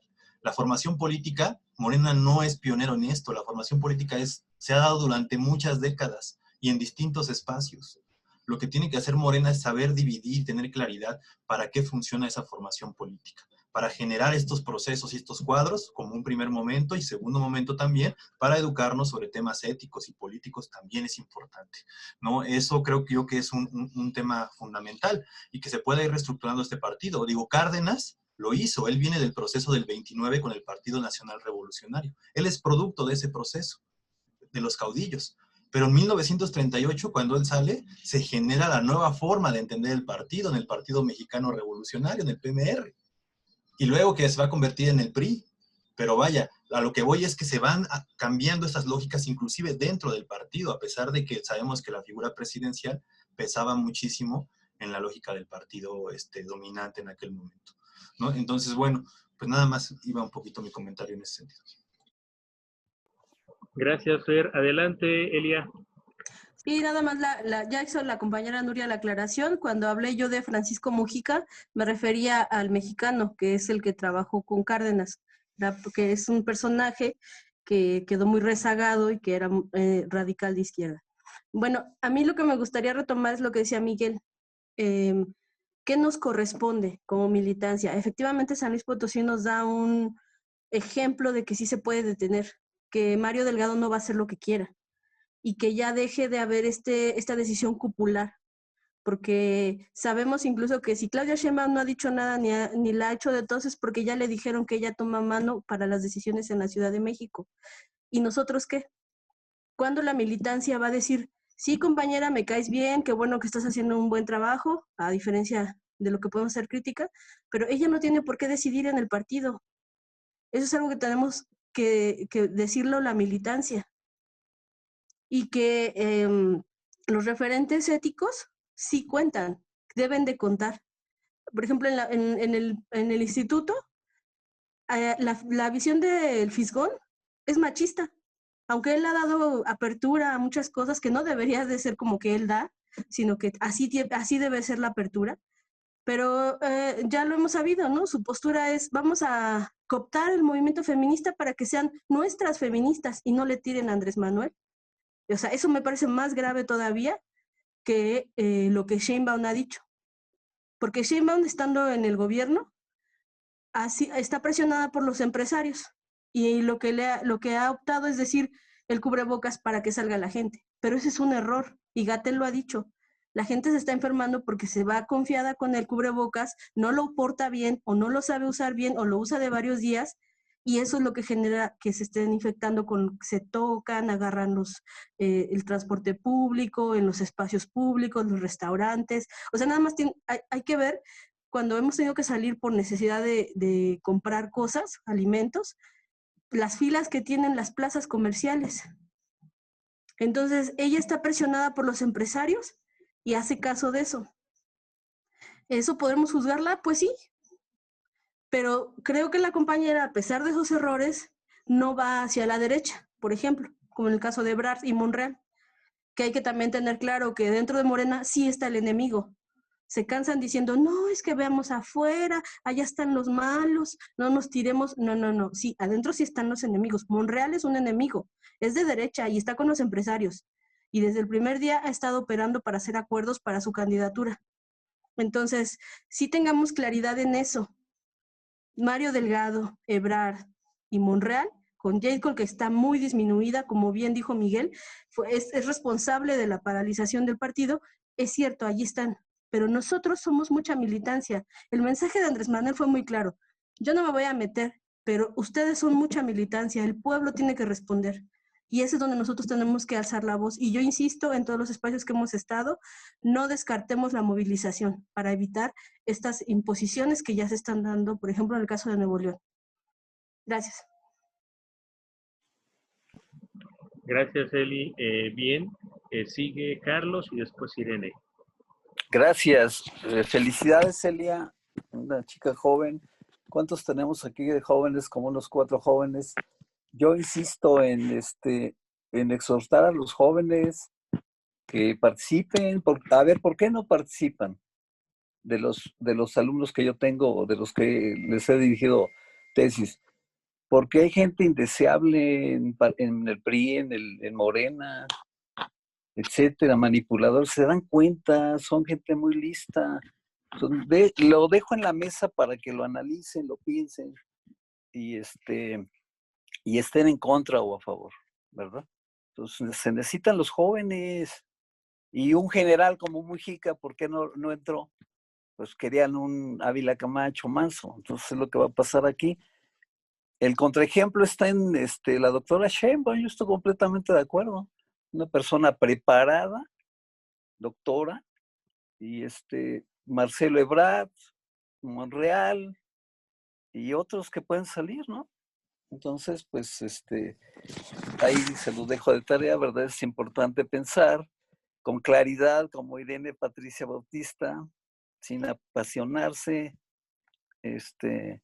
los que somos somos principiantes en la política, pero nos hemos preparado con Enrique Dussel y en la universidad, no nos quedamos en nada más formación política de Morena, que hay círculos pues de un nivel muy bajo, ¿eh? Yo se los digo con todo respeto, pero sí hay que ser críticos para poder elevar el nivel. Por eso, Irene, Patricia, muchas gracias. Y que eleven el nivel, ¿no? O sea, la gente que no entienda, pues que se les explique, ¿no? Es muy diferente a ir a la universidad a llevar, por ejemplo, un curso formal en línea, pues es otra cosa, ¿no? Viendo a lo que hace Enrique Dussel y ver lo que hacen alumnos de él, pues la verdad es muy, muy lamentable lo que pasa en Morena, porque si yo veo lo que hace el PAN, pues tienen gente de primera. Lo que hacen en el PRI, tengo amigos en el PRI, no me pasa nada, no me salen ronchas. Y es gente muy preparada, de primer nivel. Maestros de la universidad son del PRI. Entonces sí necesitamos eso, convencer a los jóvenes que se acerquen, porque es el México que se les va a quedar a ellos. Entonces, las bases las va a poner Andrés Manuel. Pero sí es importante que ya despierte el partido Morena Movimiento para que jalen a los jóvenes. ¿Cómo? Convenciéndolos que les va a quedar el paquete a ellos. ¿Sí? Todo lo digo de buena fe y de buena voluntad. ¿Sale? Y no me confundo. Tengo pensamiento propio. ¿Y saben qué es lo más importante? Soy libre. Soy libre. ¿Sale? Y tengo principios. Porque me quedé en México, me regresé del extranjero a preparar hombres de bien para México. Entonces, nada más se los dejo. Sí, ¿vale la pena la juventud de México? Sí, sí vale la pena. Fernando Colín, Elia, esta chica Lanzagorta, pues vale la pena, les va a quedar ese México. Entonces, muchas gracias por escucharme. Y nuevamente, gracias, Irene Patricia Bautista. Muchas gracias. Es todo, gracias. Gracias, Carlos. Pues adelante, Irene, tienes la palabra. Sí, bueno, gracias a Carlos, ¿no? Por todo lo que dice. Yo nada más quiero decir algo. Primero, todos los esfuerzos, por mínimos que sean, aunque los otros círculos de estudio tengan sus propias discusiones, eso es bueno. Yo siempre he pensado que no importa, o sea, que su nivel de lectura sea mayor que el nuestro, que bueno, no importa que a lo mejor no, la intención de sentarse a discutir colectivamente, eso los coloca muy por encima de mucha población. Ya eso ya los pone del otro lado. Entonces hay que reconocer ese esfuerzo, ¿no? De donde esté surgiendo, ¿no? El trabajo colectivo. esto que a lo mejor quiso cooptar y formalizar Cárdenas por medio de las cooperativas, finalmente es algo que los seres humanos traemos dentro. La cooperación del trabajo nos es inmanente prácticamente. Entonces, cuando nos adueñamos de esa capacidad y la potenciamos, ya estamos del otro lado. Entonces, y luego, a mí me pareció muy interesante este tema que están discutiendo del el Mújica del 2024, ¿no? Es impresionante, a mí me gusta la idea, por supuesto que me gusta la idea, es muy atrayente cómo Elia mete esta discusión, porque en realidad quienes estamos tratando de discutir, de pensar de manera colectiva, es porque queremos que las cosas sean de otra manera, ¿no? Que no, la historia no se repita de manera trágica. Dice, la historia acontece como una tragedia, pero cuando se repite es un triste simulacro, ¿no? Esta es una frase que Marx va a retomar. Pero no queremos revivir este triste simulacro, ¿no? De esta idea del Ávila Camacho. Pero yo me pregunto, ¿realmente todos nuestros esfuerzos van a ser para buscar a este Francisco Mújica? Yo creo que no. Si surge, qué bueno. No creo que, es una percepción personal, no creo que Sheinbaum sea el Mújica, no lo creo. Creo que hay gente con mayor capacidad. Pero entre todas las vallas y tropezones y puntapiés que se meten en la política, incluso asesinatos, porque eso ha llegado a pasar en la política mexicana, gangsteril, el PRI asesinó a su candidato para poder imponer lo que es el neoliberalismo en todo lo que da. Entonces, da miedo, ¿no? Lo que puede ocurrir, pero si llega o no ese Mújica, yo creo que lo que sí no debemos de abandonar, y eso sí depende de nosotros, y eso no depende de que asesinen o no, o de que aparezca no él o la Mújica del 2024, no importa. Si aparece, qué bueno, si no aparece, no importa. Yo creo que lo fundamental es que colectivamente podamos construir una fuerza social que nos permita seguir defendiendo este sujeto 1917. Es decir, los derechos que constan en la Constitución de 1917, por más desfigurado que quedó después del neoliberalismo, es el sujeto histórico que está latiendo detrás de los mexicanos. El sujeto que va a defender sus recursos naturales, el sujeto que va a defender sus derechos laborales, el sujeto que va a pelear por el derecho a una educación pública, libre, gratuita, popular, ¿no? Como lo hicimos en el 99 en la UNAM.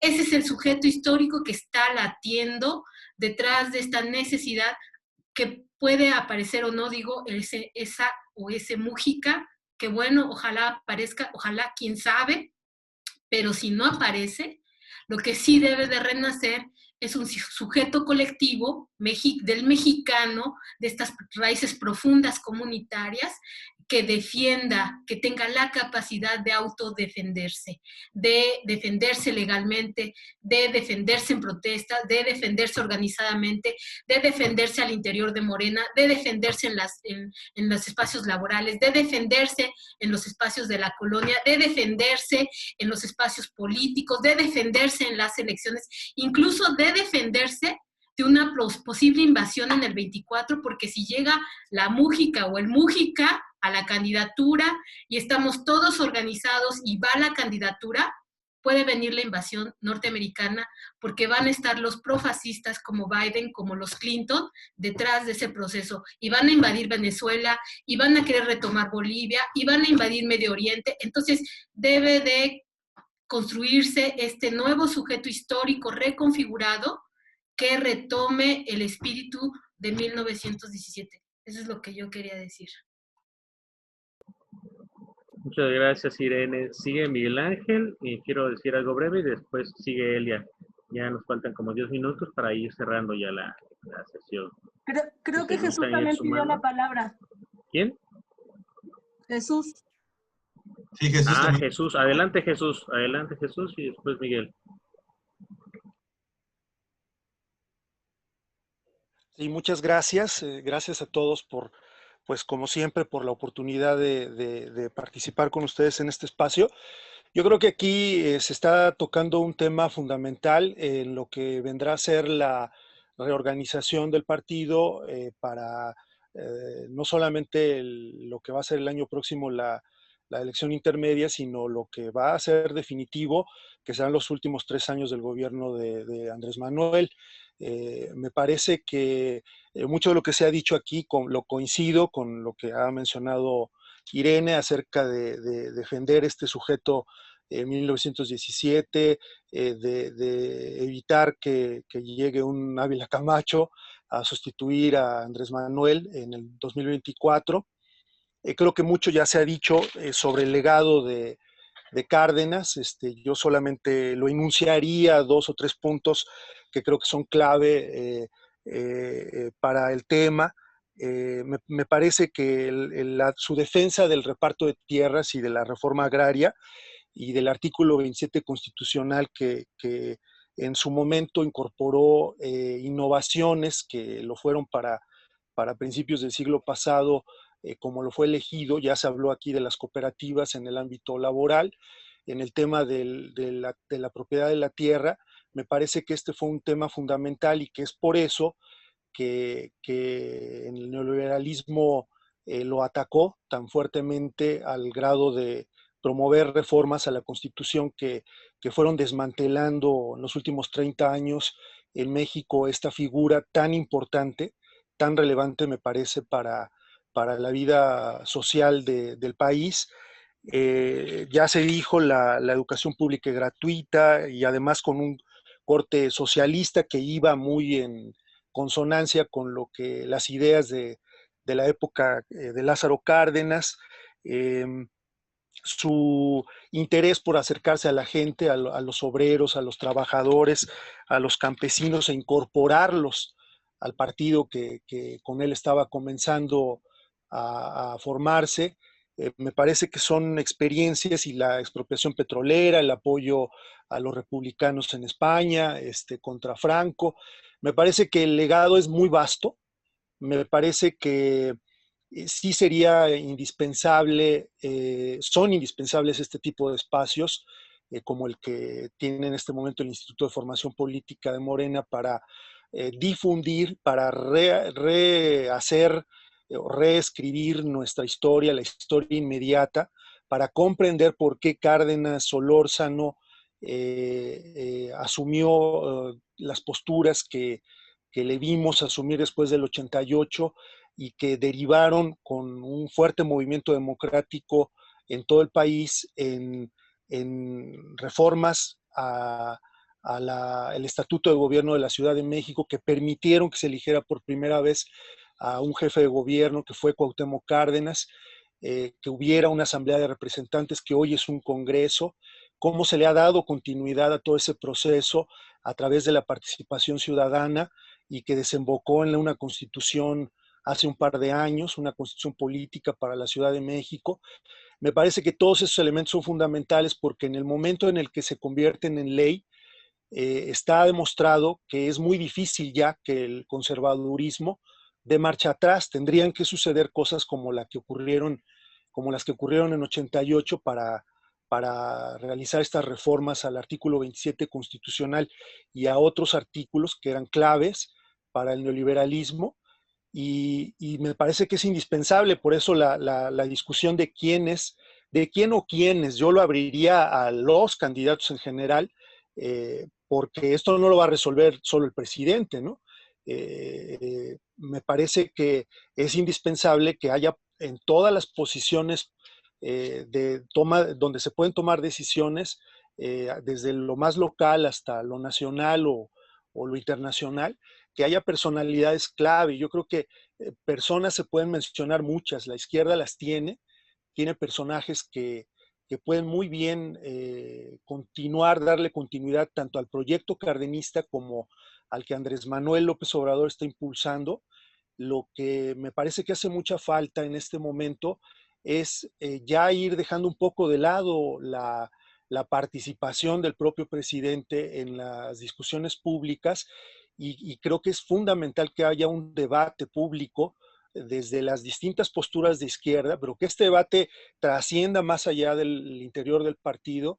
Y sin duda este espacio es fundamental para empezar a sentar las bases para ello, pero creo que también ese debate se tiene que dar de cara a la ciudadanía para que justamente los jóvenes, la gente de a pie, los líderes en las comunidades, comiencen a percibir que verdaderamente se están abriendo cauces para una movilización social mucho más fuerte, ¿no? En este momento extrañamos mucho ese debate porque pues se convirtió en una estrategia. Yo respeto los puntos de vista de quienes hayan sugerido que esta fuera la estrategia, porque está demostrado que funcionó, que Andrés Manuel logró arrasar en la elección del 2018, pero yo creo que también es tiempo de comenzar a ver a esas figuras y de comenzar a ver quiénes están verdaderamente comprometidos con los principios de la izquierda y con la posibilidad de desde el propio Estado ir impulsando transformaciones, ¿no? Sabemos que es una tarea enorme, pero pues justamente para eso estamos reunidos aquí, para eso vale la pena reunirse y estudiar nuestra historia reciente para empezar a hacer propuestas que transformen nuestra realidad, ¿no? Eso es lo que yo comentaría. Sí, muchas gracias, Jesús. Disculpa, no te había visto, pero... No, hombre, gracias, Orlando. Un gusto. Bien. Pues yo brevemente, nada más para ir cerrando, bueno, el tema creo que fue muy interesante. Muchas gracias a Irene por la exposición y todos los detalles. Ya me voy a poner a estudiar de otro Mújica para ver qué tema con la vida. Entonces, va a ser muy interesante esa parte. Pero yo sí hago el refuerzo de no confundir una persona preparada con la formación política, ¿no? Porque a veces se confunde, ¿no? Alguien puede ser especialista en muchas cosas, doctor en lo que sea, pero puede carecer de una formación política al respecto, ¿no? Y también la formación política es un dualismo entre la parte teórica y la acción política, ¿no? Las dos tienen que ir de lado, ¿no? No basta con que alguien sea preparado, sino que también efectivamente se tiene que salir a las calles. Pero quien sale a las calles también tiene la responsabilidad de estar preparado, y ahí sí creo que la formación política, estos espacios como los círculos de estudio son fundamentales e indispensables, ¿no? Y en el caso, y todos estamos llamados a esa participación, ¿no? Por ahí se acaba de publicar en la semana la guía ética, que en principio está encausado para las personas de adultos mayores, entonces ahí pueden darle discusión. Entonces todos tenemos tareas que realizar desde nuestros espacios, ¿no? Bueno, pues esa sería mi participación y sigue adelante, Miguel.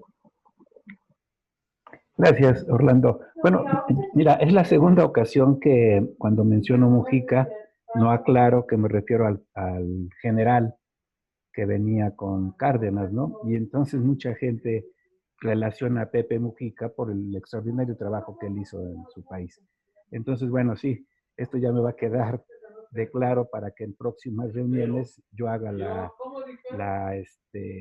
aclaración pertinente. Y yo quiero felicitar a Irene y a Elia, aunque en algunas posiciones veo que tienen distintos puntos de vista, pero son extraordinarias posiciones. Y yo creo que este ejercicio que se hacen en los círculos de estudio, pues son extraordinarios porque nos permiten seguir analizando las cosas, ¿no?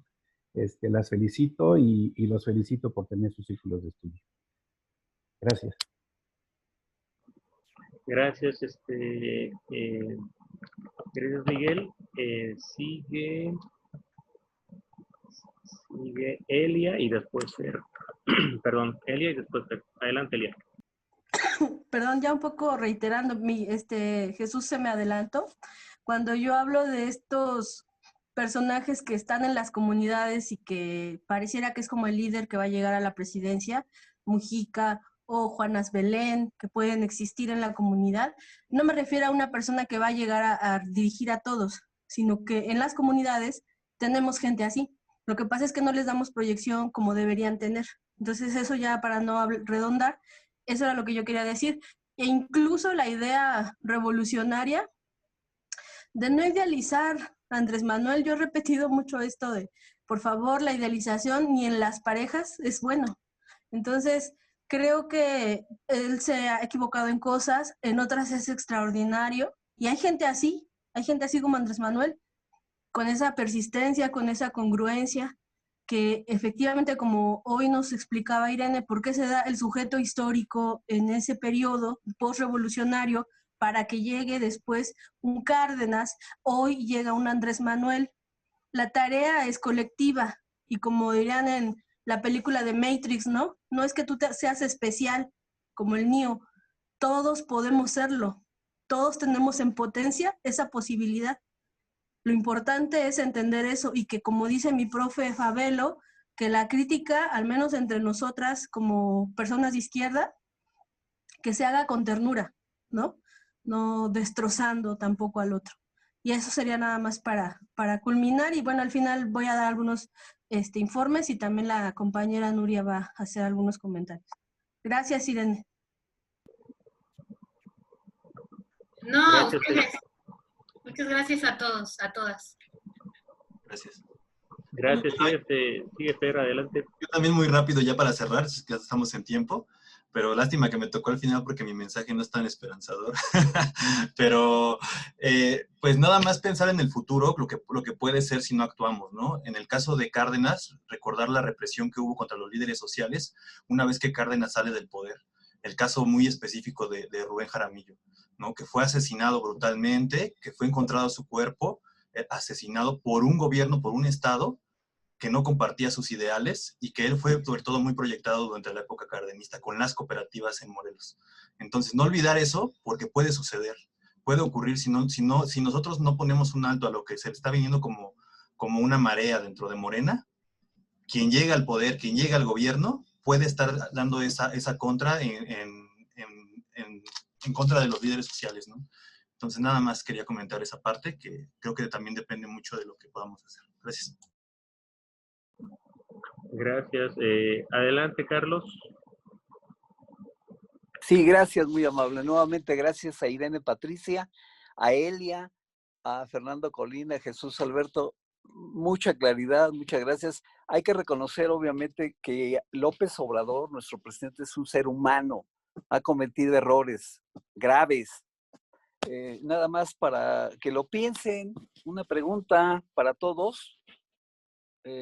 ¿Ustedes creen que el partido político del PRI pondría en su escuela o instituto de formación política a un artista, o pondría al mejor?